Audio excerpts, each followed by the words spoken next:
ఎన్నో కష్టాలు పడి ముఖ్యమంత్రిగా మళ్ళొకసారి చంద్రబాబు నాయుడు గారు ఆంధ్రప్రదేశ్ ముఖ్యమంత్రిగా కావడం మాకు అందరూ కూడా సంతోషమైన విషయం.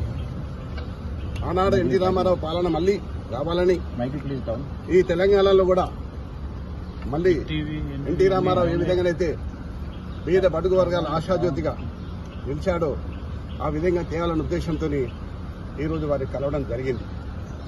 అంతేకాదు ఈరోజు హైదరాబాద్ నగరం ఇంత సుందర నగరంగా తీర్చిదిద్దామంటే ఆనాడు నన్ను మేయర్గా చేసిన చంద్రబాబు నాయుడు గారు ఆయన ముఖ్యమంత్రిగా ఉన్నప్పుడే హైదరాబాద్, సికింద్రాబాద్, హుస్సేన్ సాగర్తో పాటు ఈరోజు సైబరాబాద్ సిటీ తీసుకొచ్చింది కూడా చంద్రబాబు నాయుడు గారు. దానికి ఎవరు కాదనలేదు, సాక్ష్యం నేనే.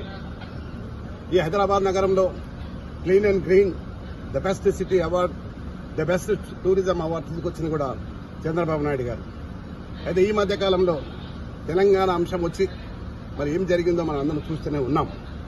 కానీ మళ్లీ పూర్వ వైభవం తీసుకురావడానికి మేమందరం కూడా చంద్రబాబు నాయుడు కలవడం, మరొకసారి మనం పిలిచి మాట్లాడుతున్నాడు. తప్పకుండా మళ్ళీ ఆనాడు ఎన్టీ రామారావు గారు ఏ విధంగానైతే పరిపాలన చేసిండో ఆ విధంగా చేసడానికి మేమందరం కూడా కృషి చేస్తాం. నేనందరినీ కూడా శ్రేణులకు వస్తున్నా.